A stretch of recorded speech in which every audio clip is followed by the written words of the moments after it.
दोस्तों, फिर से हम लोग चालू करते हैं एक नया चैप्टर जिसका नाम है टिश्यू, ऊतक। इसके पहले हमने कोशिका पढ़ लिया है, कोशिका के बारे में अच्छे से जानकारी प्राप्त कर ली है। इस चैप्टर को पढ़ने से पहले आप लोगों को कोशिका चैप्टर पढ़ लेना चाहिए ताकि उसको जोड़ने में अधिक समझ में आए। ठीक है ना। देखिए, समान कोशिकाओं मिलकर ऊतक का निर्माण करती हैं। किसका निर्माण करती हैं? समान कोशिका मिलकर के ऊतक का निर्माण कर देती है। ठीक है ना। और कोशिका का अध्ययन क्या कहलाता है?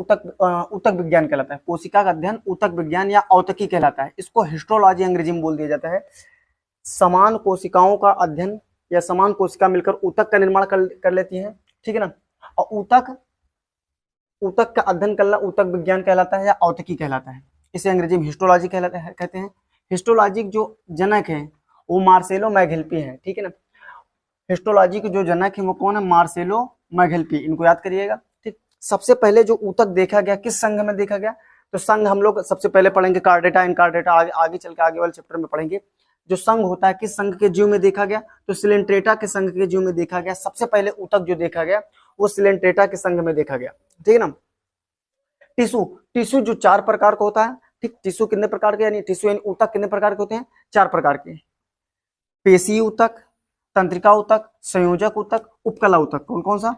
पहला है पेशी ऊतक, दूसरा है तंत्रिका ऊतक, तीसरा है संयोजी ऊतक, चौथा है इपिथेलियम यानी उपकला ऊतक। ठीक है ना। उसको एडिपोज ऊतक भी कहते हैं। Muscular tissue, neuron tissue, connecting tissue और इपिथेलियम टिश्यू। अभी तक हमने इतना ही सिर्फ जाना है।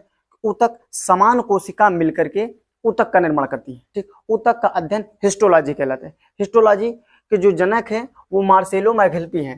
ठीक है ना। सबसे पहले जो ऊतक देखा गया वो सिलेंट्रेटा संघ के जीव में देखा गया।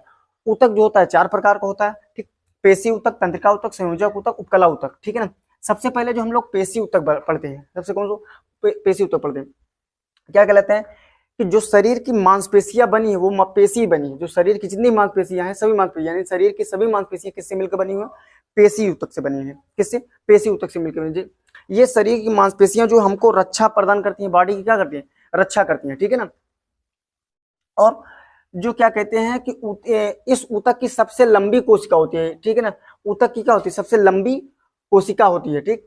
फिर देखो, इन कोशिकाओं में एक तरल क्या कहते हैं कि भर रहता है। इन कोशिकाओं में एक तरल जिसको सही सार्कोप्लाज्म बोल देते हैं। क्या बोलते हैं? सार्कोप्लाज्म। इन कोशिकाओं में जो भर रहता है, लिक्विड द्रव भर रहता है, उसको क्या बोलते हैं? सार्कोप्लाज्म। किसमें?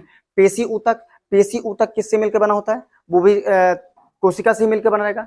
उस कोशिकाओं में जो तरल भर रहेगा उसको सार्कोप्लाज्म बोलते हैं। कौन सा तरल बोल देते हैं? सार्कोप्लाज्म।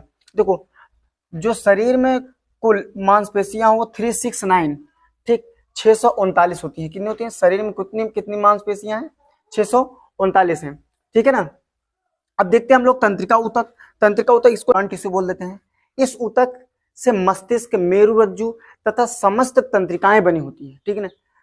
जो तंत्रिका ऊतक होता है इससे क्या कि मस्तिष्क, मेरुरज्जु एवं समस्त तंत्रिकाएं किस ऊतक की बनी होती है? तंत्रिका ऊतक। अच्छा, ये ऊतक जो होता है सूचनाओं के आदान प्रदान में काम करता है। सूचनाओं का आदान प्रदान का काम किसका होता है? तंत्रिका ऊतक।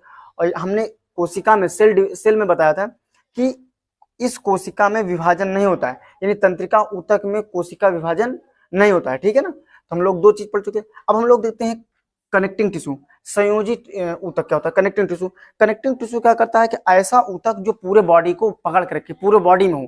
ठीक। जैसे ब्लड। ब्लड क्या है हमारा? एक संयोजी ऊतक है। ठीक। ब्लड कैसा ऊतक है? संयोजी। यानी कनेक्टिंग, उसका नाम ही कनेक्टिंग टिश्यू है। यानी ऐसा ऊतक जो पूरे सभी जगह पे हो। ठीक है।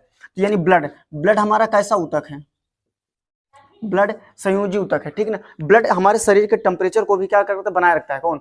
खून। खून क्या कहते हैं? जब आदमी मर जाता है तो कहते हैं ये तो ठंडा हो गया। ठीक। यानी वो नहीं ठंडा हुआ, उसका ब्लड ठंडा हो गया। ठीक है ना।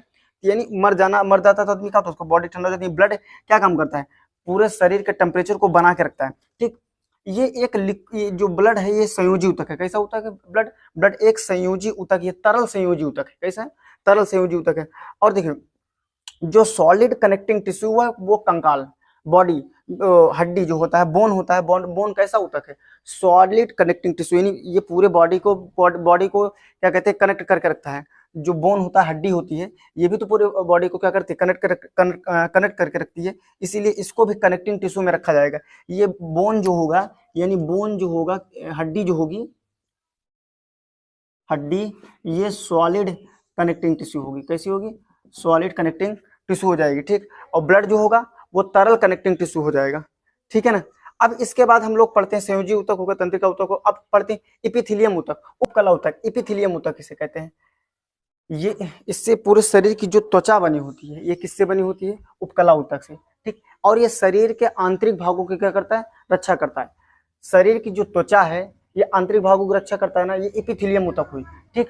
देखिए जो उपकला ऊतक होता है ये वसा का भी संग्राहक होता है। क्या किसका संग्रह? वसा का भी संग्राहक होता है, एवं ऊतकों के बीच में जो स्थान होता है उसको भरता है, ठीक।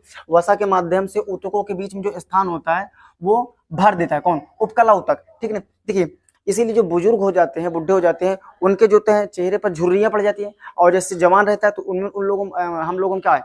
मांसपेशियां हैं, यानी वो मांसपेशियां नहीं कह रहा हूँ, सॉरी, ये उपकला ऊतक यानी मांस है, ठीक ठीक है। वसा के माध्यम से हम लोग का जो चेहरा है कैसा? खिला खिला रहता है, यानी पूरी बॉडी क्या रहती है? भरी रहती है। लेकिन जो बुजुर्ग हो जाते हैं उन लोगों में वसा क्या रहती है? वसा कम हो जाती है, इसीलिए उनके चमड़े क्या हो जाते हैं?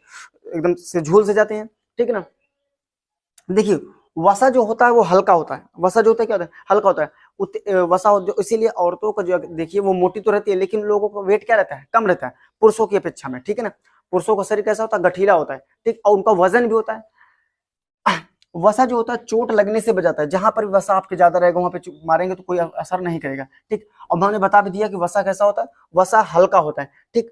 अभी देखिए अभी तक हमने ऊतक में क्या पढ़ा? ऊतक क्या क्या समान कोशिकाओं का जो समान कोशिका मिलकर ऊतक का निर्माण कर देती है, तो ऊतक का जो अध्ययन कहलाता है वो औतिकी कहलाता है, हिस्टोलॉजी कहता है। हिस्टोलॉजी के जो जनक है वो मार्सेलो मैगहेल्पी है, ठीक है ना। फिर हमने बताया ऊतक जो 4 प्रकार का होता है, ठीक है ना।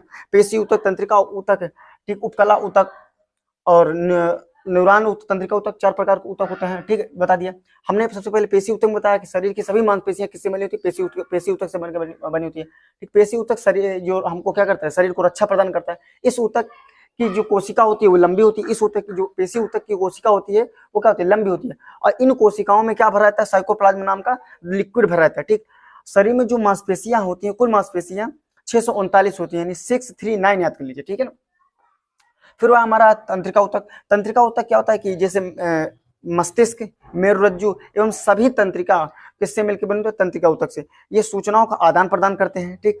इसमें कोशिका विभाजन नहीं होता। हमने ही बताया था कोशिका में पढ़ाते वक्त, अगर आपके लीवर में लग जा रहा है तो वहां पे सेल डिवीजन जल्दी होगा, यानी स्वतः ही वो ठीक होने के चांस है। लेकिन आपके माइंड में यानी ब्रेन में लग गया तो आपके कोशिका विभाजन वहां पे नहीं होता। आप इसीलिए हेलमेट लगवाता है सरकार। सरकार क्या करती है? इसीलिए हेलमेट लगवाती है ना, बोलती कि उसको पता है सरकार को, ठीक। उसमें बायोलॉजी में लिखा हुआ है, बताया गया है कि अगर आपके हेड शेयर में लग गया तो वहां पे कोशिका विभाजन होती है, इसीलिए आदमी की क्या हो जाती है? मृत्यु हो जाती है, ठीक है। फिर उसके बाद हमारा था तंत्रिका, उसके बाद था कनेक्टिंग टिश्यू था। कौन सा टिश्यू था? Connecting tissue. कनेक्टिंग टिश्यू पूरे शरीर में रहता है, जैसे ब्लड पूरे शरीर में रहता है ना, पूरे ब्लड पूरे शरीर को कनेक्ट करके रखता है। जैसे हड्डी हुई, लिम्फ हो गया, ये सब क्या करते हैं? पूरे शरीर को कनेक्ट करके रखते हैं, उसे कनेक्टिंग टिश्यू कह देते हैं, ठीक है। संयोजी ऊतक। फिर उसके बाद उपकला ऊतक हम लोग पढ़े, एपिथेलियम ऊतक। ये त्वचा त्वचा होता है, ठीक। और त्वचा शरीर के आंतरिक भागों क्या करता है? सुरक्षा करता है, इसलिए उपकला ऊतक हुआ। वसा का संग्रहण करता है, ठीक है। ऊतकों के बीच में जो जगह रहती है यही उपकला ऊतक घेर लेता है, ठीक। चोट लगने से बचाता है, वसा हल्का होता है, ठीक। तो उम्मीद करता हूं आप लोगों को ये चैप्टर अच्छी तरीके